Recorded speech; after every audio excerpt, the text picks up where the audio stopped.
For interviews on educational technology and for a list of our educational technology workshops, please visit www.edtechlive.com.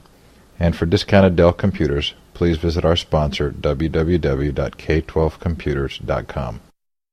Personally, I think partially the schools are to blame for that, in that they basically teach you to fear technology and what it does, and to really only use it for limited abilities and not go into the deeper conversations.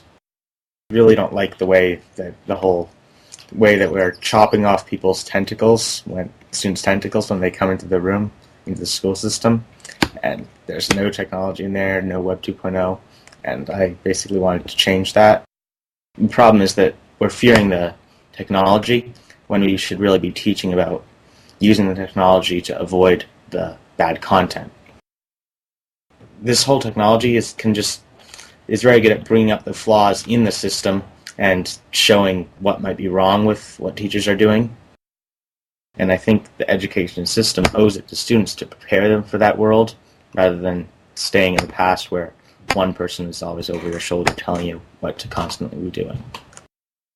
When we graduate, the entire atmosphere of the internet is going to be completely changed, but that's why we shouldn't necessarily be teaching the tools, but teaching the thought process that goes into them, and teaching how to use this hyperactivity to our advantage, because the same kind of concepts are going to be there, just maybe different medium.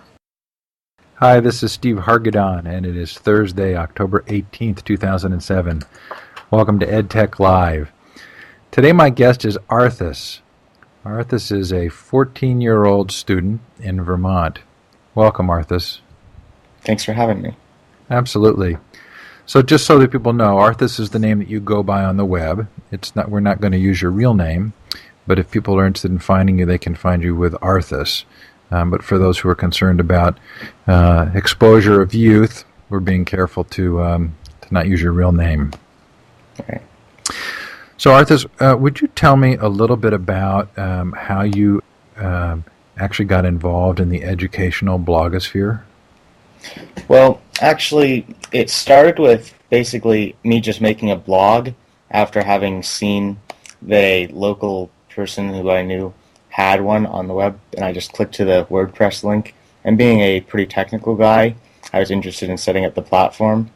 And originally it was just a technical interest that I had in blogging, but then it evolved into writing and specifically narrowing down to education blogging, and just found people through my blog and Twitter.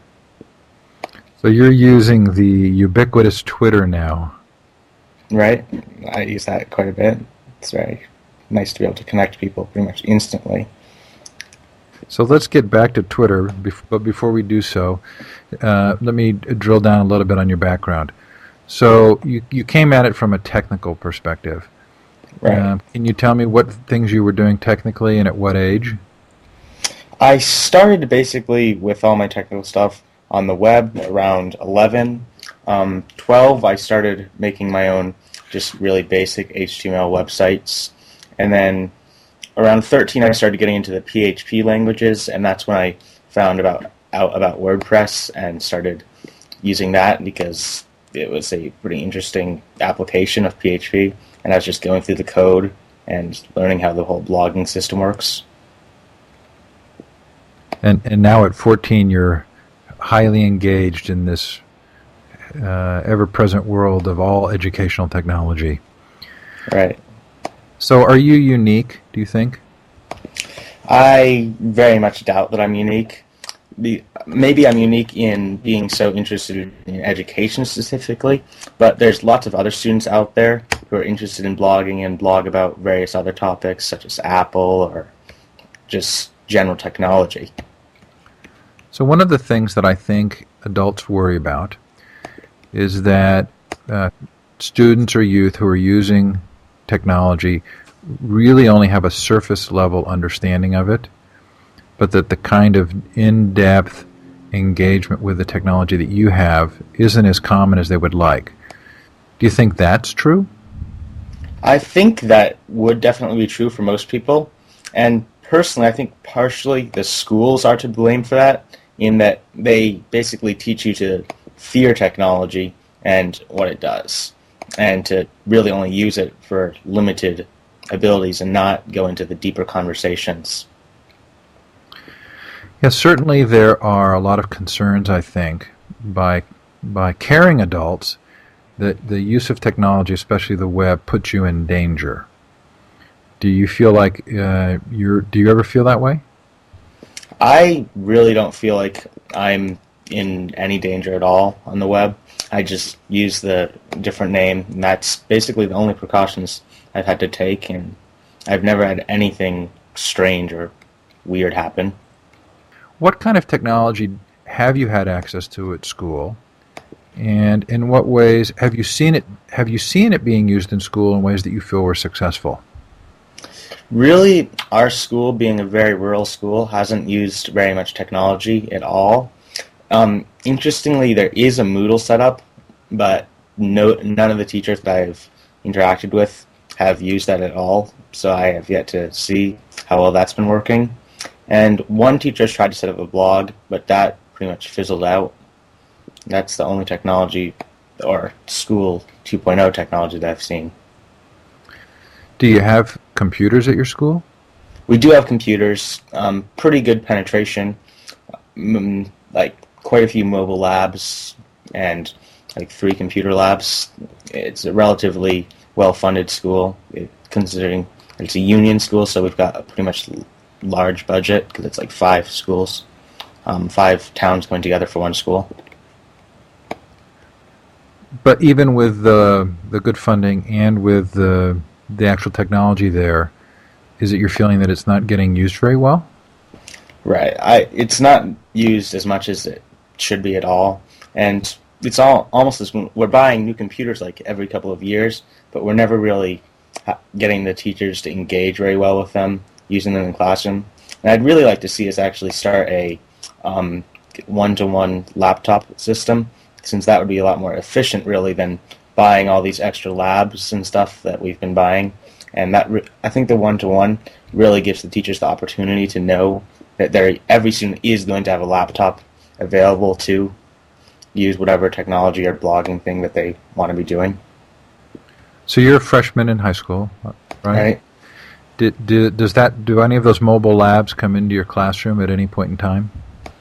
Yeah, we do use them about a couple of times a month for, like, if we have to do some research project or we want to, like, look at some data, analyze stuff. But I would like to be able to see them coming in more often. It would be hard to really change your educational experience if the computers were only available a couple of times a month. How much time do you spend on the computer outside of school? Outside of school, I'd say I spend quite a few hours a day. I'm not a gamer myself, but I just have a lot of homework that I do all my homework on the computer, as well as doing all the blogging and education stuff. So do you ever feel like the time you spend on the computer is not in balance? Do you have other activities in your life? Are you ever worried that your focus on computers distracts you from being able to do other things? I don't worry about that at all, because I do a lot of clubs in school, philosophy, poetry kind of stuff, and pretty much it's never been a limiting factor, since at any time I can just turn off the computer and it doesn't keep me there. Sounds like you are pretty healthy about it. Right.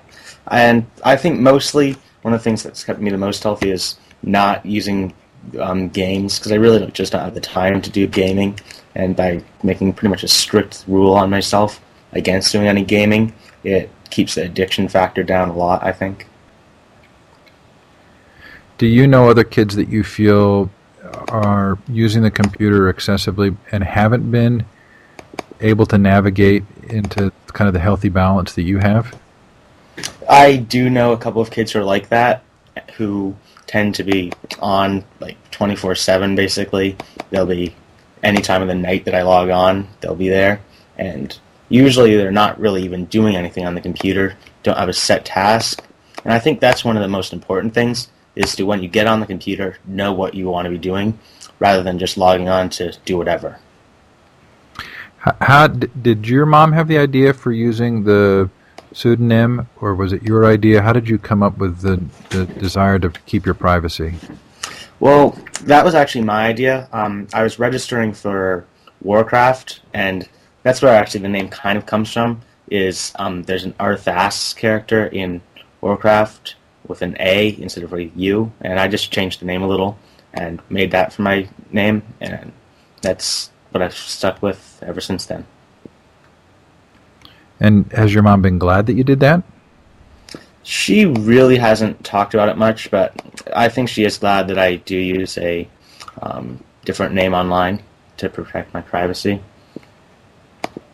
So for the benefit of those who are listening, before Arthus agreed to interview me, I told him I wanted to talk to his mom, and actually called and spoke to her over Skype and just made sure she felt comfortable with the idea that he would be participating in an interview that would be more public. And she seemed, although she doesn't seem to have a lot of technical skills, I certainly felt like she was very thoughtful about it and very understanding. She definitely is very understanding of my desire to be using all the technology, even though she personally doesn't use it very much. Okay, so tell me what programs you really like, and let's start with Twitter. Well, Twitter is basically the realization of my network, in that you can be seeing what everybody's thinking, doing at once, and then you can, oftentimes when I don't know something, I'll just send out a quick tweet to ask the Twittersphere or Twitterverse what they think of it. It's almost like the better Google. So it's Twitter is what is known as microblogging, or that's one phrase for it, and it's very short messages that sort of can instantly appear on someone else's screen based on the kind of program that they use to receive their tweets. And a lot of people are concerned that it becomes highly distractive, that it's hard to concentrate. So how have you personally dealt with that? Well, I have never really felt like Twitter's very distracting, in that it's very easy to just ignore a message that pops up on the side of the screen. You just read it very quickly. And also the 140 character limit is very useful, because that way there's nothing that's going to take very long to read. And also I really try to limit how many people I follow. Currently I'm only following like 30 people, so I don't really get that many messages.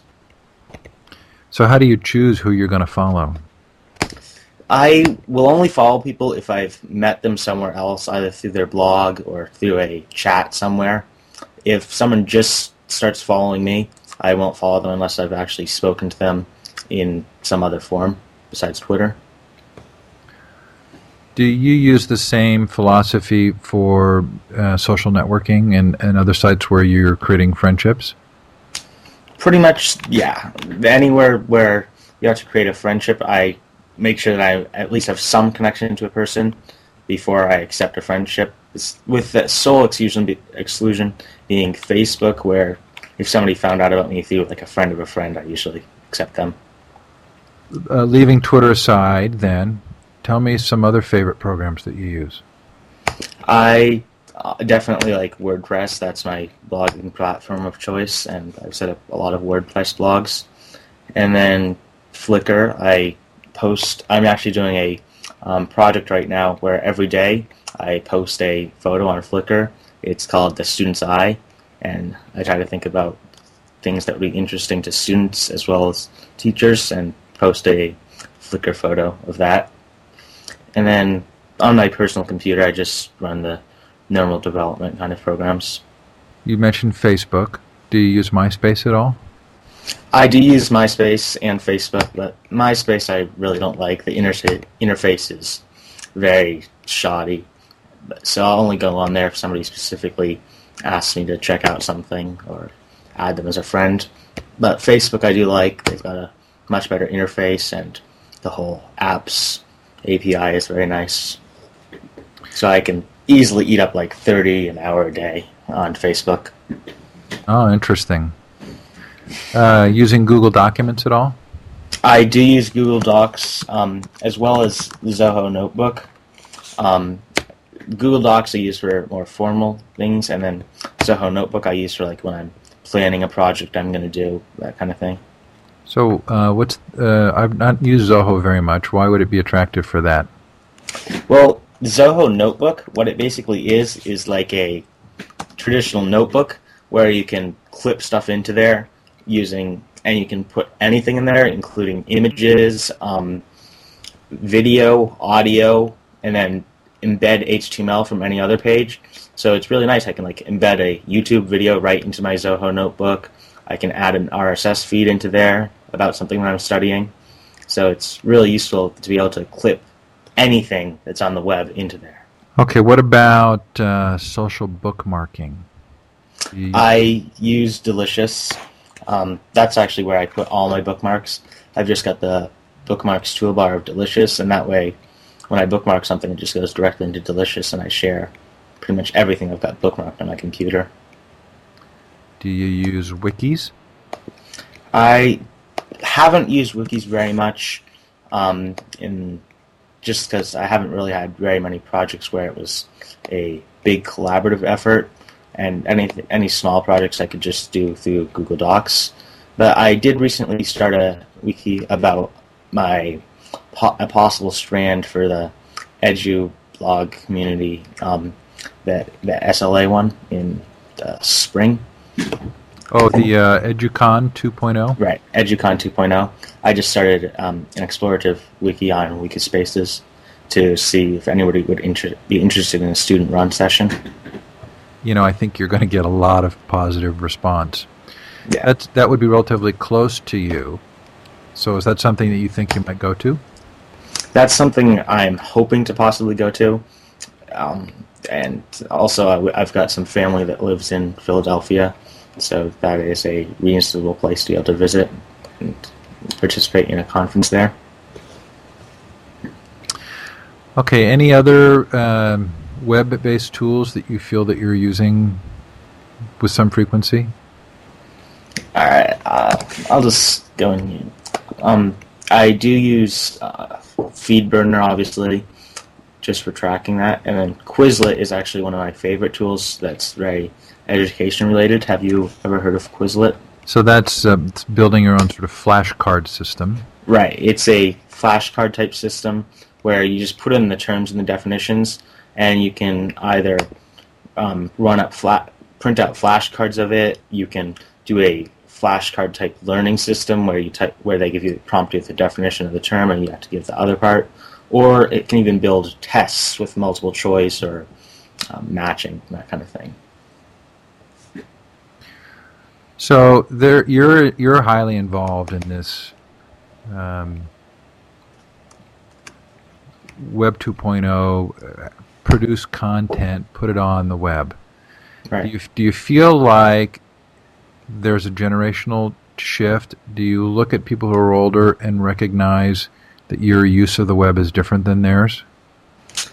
Yes, I definitely think there's a generational shift in the use of the web, because most of the people I personally know who are older really just use basically email and then the occasional Google to find information, and don't do any of the prosumer aspects of the web.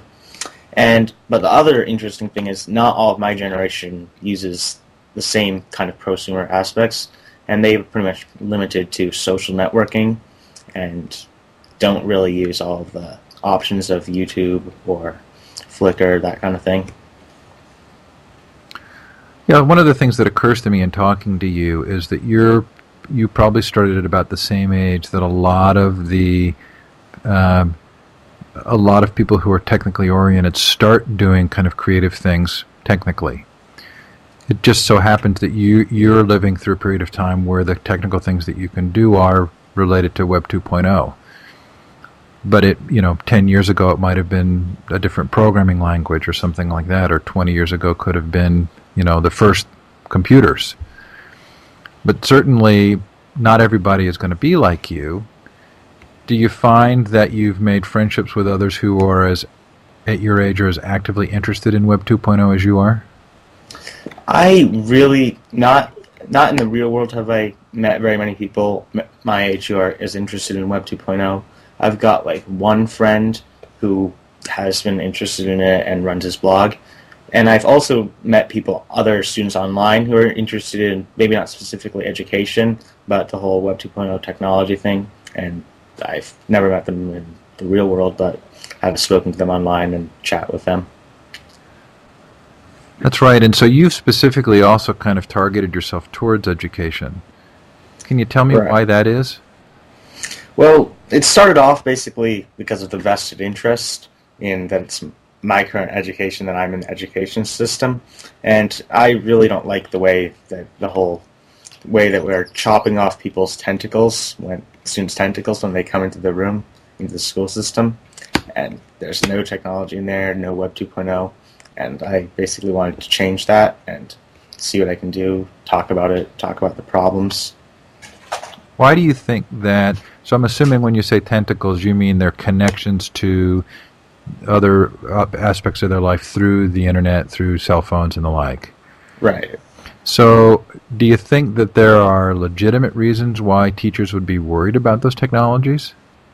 I think there are legitimate reasons, because there is bad stuff that happens out there, but the problem is that we're fearing the technology rather than the content. Like, if you think about it, then maybe we shouldn't even have TVs, because there's bad stuff that happens on TV, yet we have TVs in school. And the problem is that we're fearing the technology when we should really be teaching about using the technology to avoid the bad content. What about the teacher who says, if we had a one-to-one laptop program, I would never know if the kids were actually paying attention or if they were just chatting online? Well, what I really think is, if those teachers are so worried about that, maybe they should be thinking about why students wouldn't be paying attention. It's almost as though maybe students should have an option of whether they want to be paying attention, and that it's not a given. Like, once you're getting into college and stuff, you can go in there and the professor might be talking, but you might just be on your laptop, look on Facebook if they're not talking about something that you care about or understand, and really that this whole technology is very good at bringing up the flaws in the system and showing what might be wrong with what teachers are doing. That's a pretty scary thought for a lot of people who are used to the pre-college education being largely a disciplined education, meaning the adult talks and the youth listens. Right. Think that's changing? I think that is definitely going to be changing in the next couple of years, because it's just not relevant in our world anymore. There's no longer going to be a place where you go in there and just one thing is happening, a single activity, a single person speaking. Instead, it's always going to be constant hyperactivity and multitasking everywhere. Well, and in your favor in that argument would be the idea that once you get to college and once you get to the job world, there isn't going to be somebody necessarily telling you what to do at all times. And so if you haven't learned the skill of being self-motivated, it's a lot harder to learn it later. Right.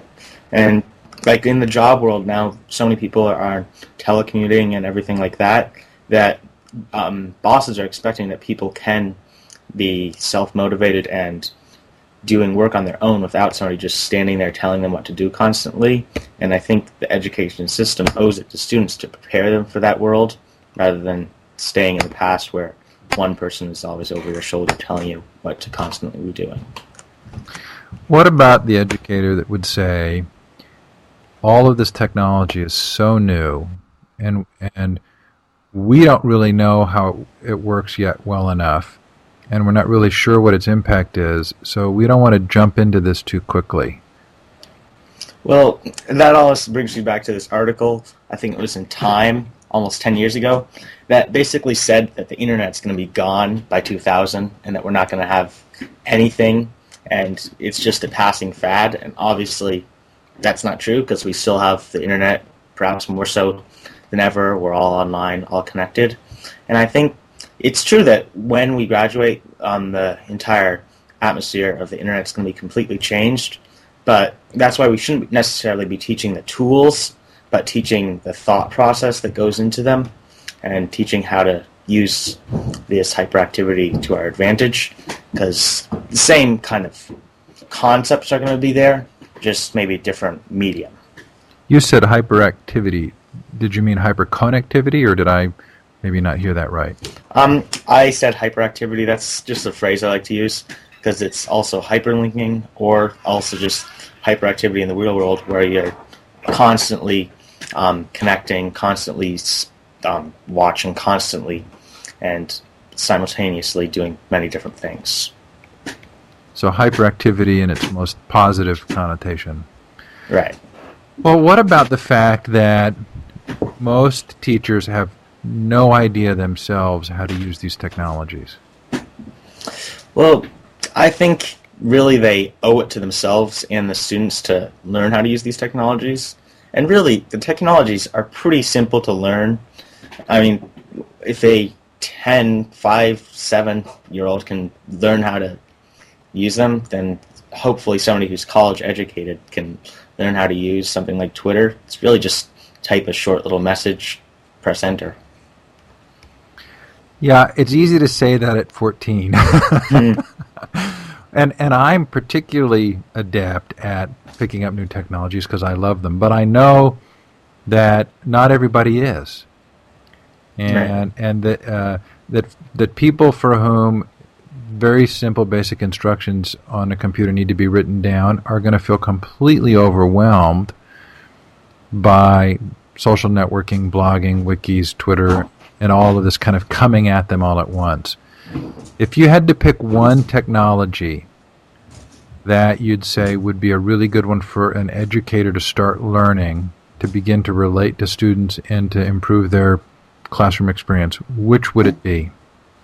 I would have to go for Twitter simply because it is such a powerful system, yet I think it is probably the easiest one to learn how to use.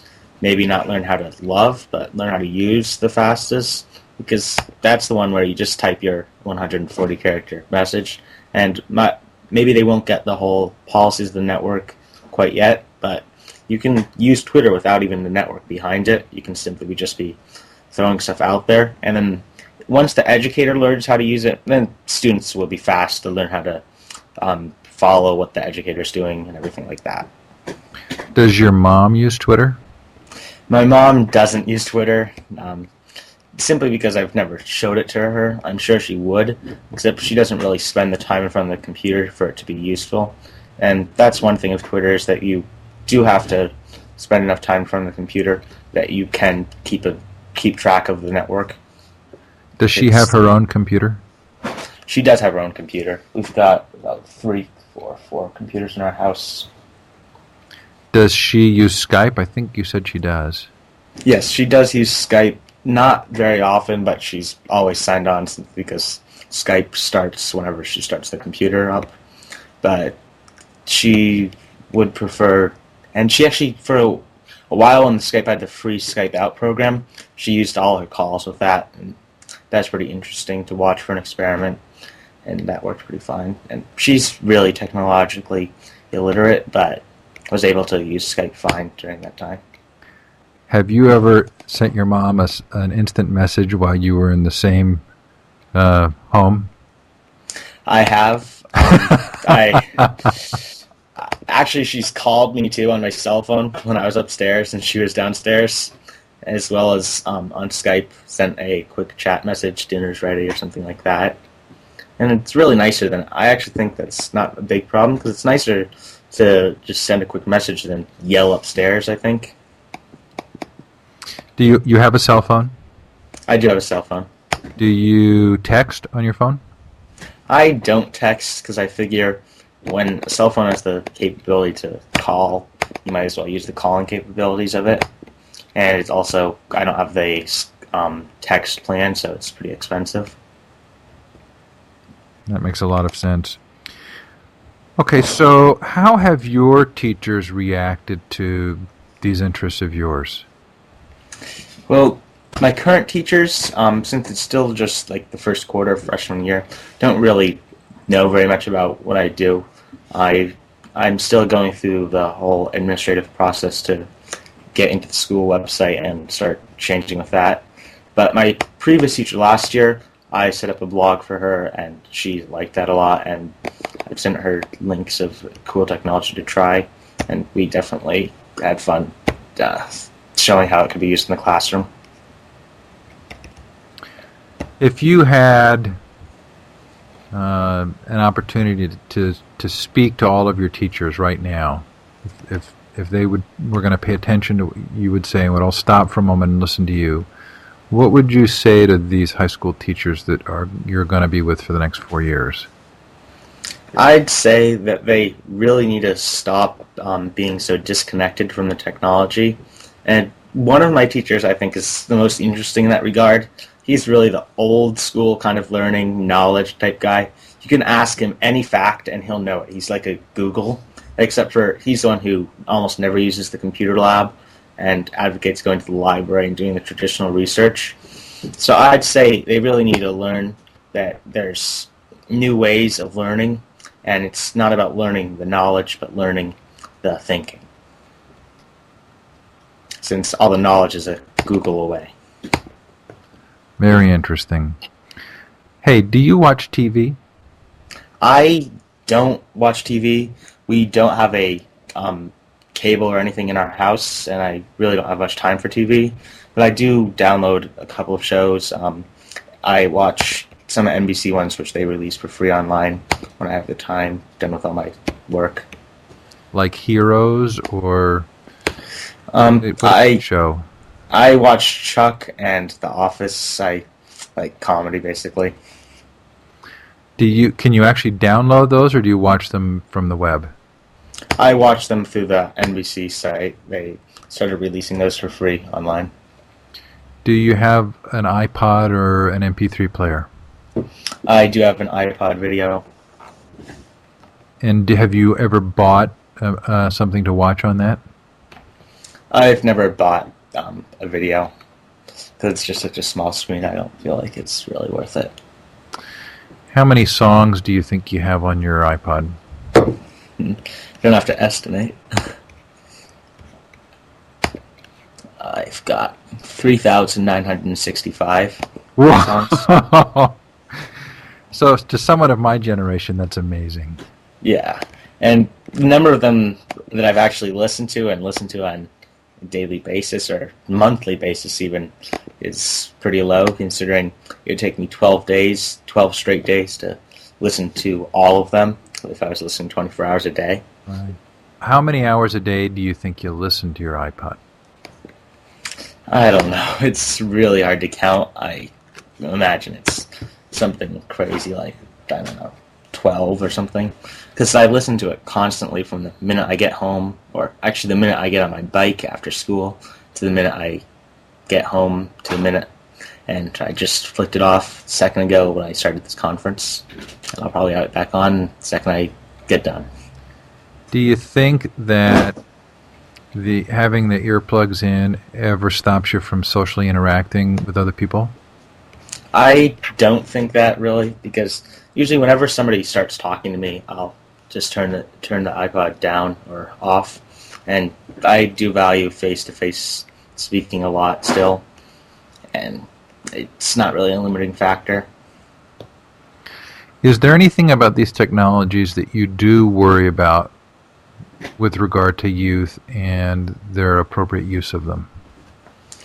I do worry a little about youth using the technologies for basically stupid purposes.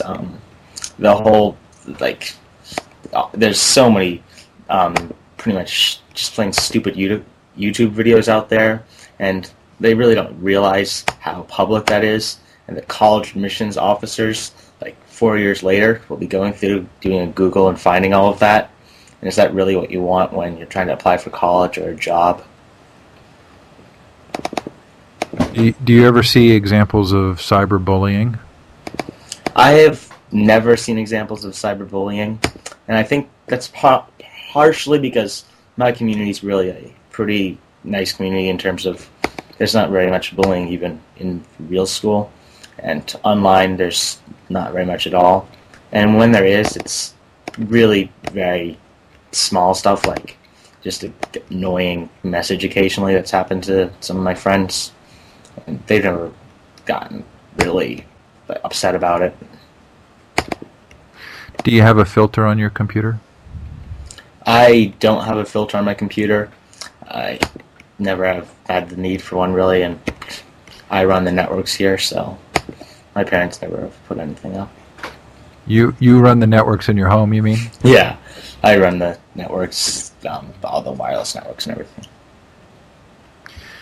Arthus, this has been fascinating.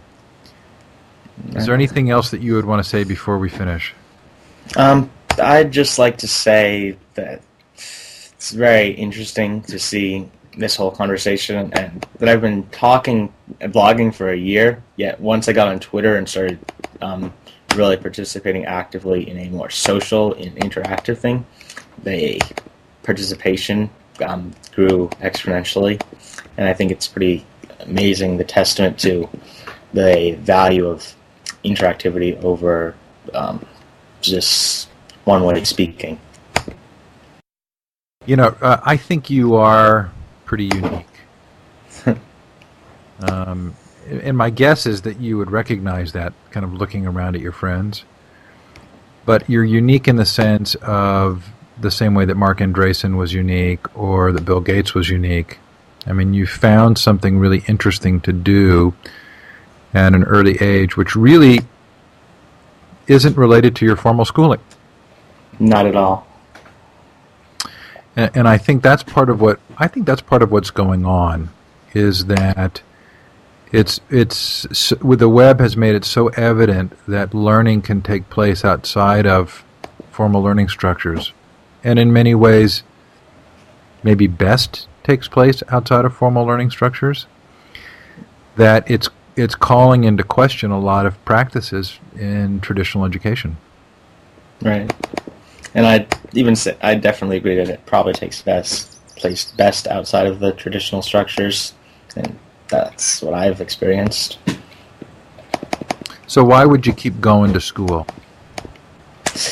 Well, that's pretty much just because that's the norm of society, and it's the law, that obviously.